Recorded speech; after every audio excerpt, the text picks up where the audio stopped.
Les analystes pensent que pendant que Bernard se chargeait d'enlever Grégory, Marcel Jacob était l'homme étrange aperçu au café de la Poste à Docelles aux environs de 16h35 ou 16h40, puis une seconde fois entre 17h et 17h15. Un couple suspect rôdait aussi dans le secteur, vu d'abord vers 14h sur un promontoire dominant l'Épange avec un fourgon et des jumelles, puis de nouveau vers 16h45 sur la route. Pour les enquêteurs, ce tandem pourrait correspondre au Jacob, dont l'alibi reste fragile, officiellement à l'usine de 13h à 21h, mais impossible tant d'années après de confirmer les horaires car la filature ne tenait pas de registre permettant de vérifier le changement d'équipe ou les remplacements ponctuels. L'expertise graphologique de Christine Navarro vient encore épaissir ce dossier. Dans son rapport remis en mai 2017, l'expert relève dans des lettres anonymes envoyées dès 1983 à Albert et Jean-Marie Villemain des expressions et des formulations identiques à celles du corbeau. Elle en attribue une partie à la main de Jacqueline Jacob. Alors, un matin de juin 2017, les gendarmes frappent à la porte mauve des Jacob. Marcel et Jacqueline, 72 et 73 ans, sont arrêtés et mis en examen pour l'enlèvement et la séquestration de leur petit-neveu Grégory. Tandis que Marcel est emmené, Jacqueline assiste à la fouille de leur maison. Dans le salon, les enquêteurs ramassent d'abord des clichés du couple, des cartes postales familiales et des feuillets griffonnés qui pourront être comparés à l'écriture des lettres du corbeau. Mais la petite surprise se cache en contrebas. Au pied de l'escalier en bois qui mène au sous-sol, les gendarmes y trouvent un carton étiqueté Procès de la Vologne, J.M. Villemain, du 03 11 93 au 16 12 93. À l'intérieur s'empilent 37 articles qui retracent le procès de Jean-Marie Villemain pour le meurtre de La Roche, auquel les Jacob n'ont pourtant pas assisté. Ils n'ont conservé dans ce carton que le procès de Jean-Marie, comme s'il n'y avait que ça qui les intéressait, alors que l'affaire a été médiatisée sur bien d'autres points. Grâce à la lettre trouvée dans une valise cadenassée, les enquêteurs apprennent que Jacqueline a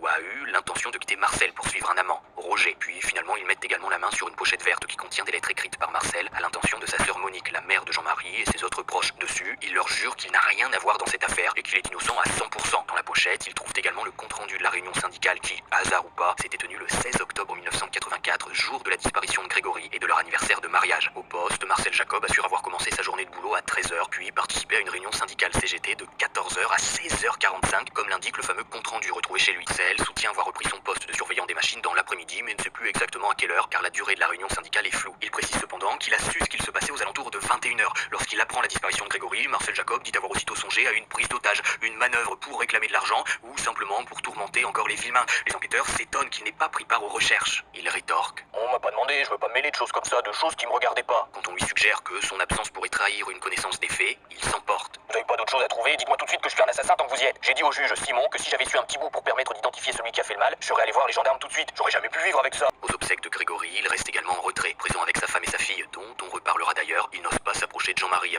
Alors que Marie-Ange allait rester jusqu'au lendemain matin. Qu'il est en froid. Les gendarmes notent qu'il avait alors consulté un avocat. Il parle de simples conseils, mais la démarche intrigue, car à la même période, il envisage aussi de se porter partie civile, ce qui lui aurait permis de suivre l'enquête de l'intérieur. Quand l'interrogatoire s'achève à 23h, Marcel Jacob insiste pour ajouter une dernière chose. Je n'ai rien à voir dans cette histoire-là, c'est honteux. Pendant que Marcel s'explique, Jacqueline, elle, oppose un mur à ceux qui la questionnent dans les locaux de la gendarmerie. Tu m'étonnes, ça fait des années qu'elle se rôde si elle est arrêtée. Présomption d'innocence, apparemment je m'emporte. Elle reste inflexible et répète inlassablement à chaque question la même litanie. Je garde le silence. Elle justifie son mutisme par les consignes de son avocat. 15 juin 2017, à la gendarmerie de Corcieux, c'est Valérie Jacob qui s'installe face aux enquêteurs. Depuis plus de 25 ans, la fille de Marcel et Jacqueline ne parle plus à ceux qu'elle appelle ses géniteurs. Elle raconte une enfance marquée par l'autorité écrasante de sa mère, qui l'a traitée comme une boniche, et par les pratiques échangistes du couple, auxquelles elle devait s'adapter en quittant parfois son propre lit. Drôle de fantasme de coucher avec un autre couple dans le lit de sa fille, elle est spéciale l'ambiance chez les Jacob. Elle se souvient des fuites de Jacqueline dans les bras d'un certain Roger, des colères de Marcel prêt à tout détruire et d'un foyer rythmé par les tensions. Les gendarmes envisagent que Marcel ait pu exploiter un secret autour du meurtre de Grégory pour garder prise sur sa femme et l'empêcher de filer avec Roger comme il voulait le faire, mais il assure que non. Pourtant, un témoignage existe disant que Jacqueline a déjà dit qu'elle ne pouvait pas quitter Marcel parce que, je cite, il me tient. Valérie confie encore d'autres souvenirs. Adolescente, elle voyait ses parents scruter la plaine avec une paire de jumelles posées sur la table du salon pour observer régulièrement la maison de Monique et Albert. Elle raconte les liens étroits de Marcel avec Bernard Laroche comme deux frères. Quant au Villemain, elle n'a pas vu de haine affichée, mais elle se rappelle de violentes altercations bien avant 1984 avec Christine et Jean-Marie. Son père, dit-elle, n'a jamais été un homme calme. La moindre contrariété suffisait à le faire basculer au point d'être prêt à en venir aux mains. Après la disparition de Grégory, Valérie se souvient que son père l'appelait régulièrement pour savoir ce qu'il se disait à la radio. Ce détail retient l'attention des gendarmes car ça signifie que Marcel avait facilement accès au téléphone de son lieu de travail et pouvait même l'utiliser régulièrement. Or, certains appels du corbeau laissaient entendre en arrière-fond le bruit caractéristique d'un métier à tisser comme ceux de la filature où travaillait Marcel. Le 16 juin 2017, Marcel est mis en examen tout comme Jacqueline pour enlèvement et séquestration suivie de mort. Le 20 novembre 2017, l'étau commence à se desserrer. D'abord pour Jacqueline Jacob, autorisée à retrouver sa maison, puis au printemps 2018, la justice annule les mises en examen du couple balayées pour un vice de procédure. Ils peuvent reprendre tranquillement leur vie, tandis que les enquêteurs, eux, continuent de creuser dans l'espoir de trouver des preuves contre eux.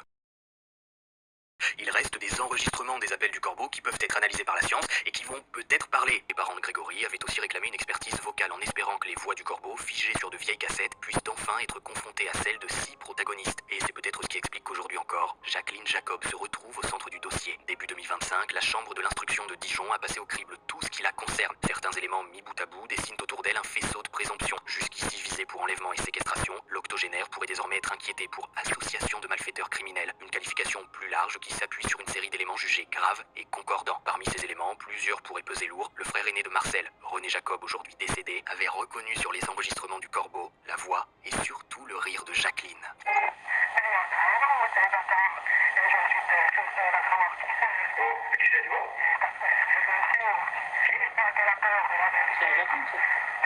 Les horaires de travail de celle-ci, réexaminés, montrent que les appels anonymes coïncident souvent avec ses arrêts maladie ou ses absences aux réunions syndicales. D'ailleurs, son alibi vacille aussi grâce à son amant, présent avec elle à la réunion syndicale du 16 octobre, car il affirme qu'elle serait partie vers 16h, ce qui lui laisserait le temps de participer au plan qui visait à assassiner Grégory. À ça s'ajoutent de nouvelles expertises graphologiques et stylométriques qui attribuent à Jacqueline 4 lettres du corbeau. Pour le parquet général, ces indices ne suffisent toujours pas à prouver son implication directe dans le crime, mais le 18 juin 2025, la cour d'appel a tout de même ordonné un nouvel interrogatoire au vu d'une possible mise en examen pour association de malfaiteurs criminels. Interrogatoire et convocation qui devrait se tenir très prochainement et dont je ne manquerai pas de vous en informer sur les réseaux. Jacob, rongé par la haine et la jalousie, aurait harcelé pendant des années les Villemain. Est-ce que Jackie et Michel, les frères de Jean-Marie, savaient? Pas sûr de ce côté, mais ils ont pu donner des infos sans le vouloir ni le savoir au corbeau. Bernard était également jaloux. Il a accepté de participer au plan, mais je le pense personnellement, sans savoir que Grégory finirait dans la Vologne. Il pensait simplement que les Jacob feraient peur aux Villemain. Sa seule erreur ce jour-là a été d'emmener Muriel Boll avec lui. Il a ensuite donné Grégory aux Jacob qui l'ont ensuite jeté dans la Vologne. Les Jacob sont âgés, ils n'ont aucune raison de parler, sinon ils finiront leur jour derrière les barreaux. Donc ils attendent tranquillement de mourir en liberté pour emporter avec eux leur dernier secret. Au moment où je boucle cet HVF, Jacqueline Jacob, la grande tante de Grégory, a finalement été mise en examen pour association de malfaiteurs. Elle est soupçonnée d'avoir participé à l'enlèvement et à l'assassinat du petit Grégory. Les juges la soupçonnent également d'avoir été l'un des corbeaux qui, entre 1981 et 1984, ont inondé la famille Villemain de lettres et de coups de fil. Pire encore, elle est soupçonnée d'avoir écrit la lettre de revendication disant « J'espère que tu mourras de chagrin, le chef. Ce n'est pas ton argent qui pourra te redonner ton fils. Voilà ma vengeance. Pauvre con. » À ce jour, Jacqueline Jacob, âgée de 81 ans, continue de clamer son innocence. Dans cette quête où chaque avancée ressemble à une victoire arrachée au temps, Christine et Jean-Marie n'ont jamais cessé de se battre pour la vérité. Malgré les désillusions, malgré les pistes qui s'effritent et les impasses qui se referment, ils veulent tout tenter. Bien sûr, ils savent que la vérité, si elle surgit un jour, ne comblera rien à leur perte. Pourtant, aller jusqu'au bout est devenu une promesse pour Grégory, toujours présent malgré l'absence, pour cet amour envers lui qu'aucun hiver n'a gelé, et aussi pour eux, pour pouvoir se dire qu'ils n'ont jamais abandonné, toujours présent pour leur garçon, malgré la frontière qui les sépare du monde qui l'a rejoint.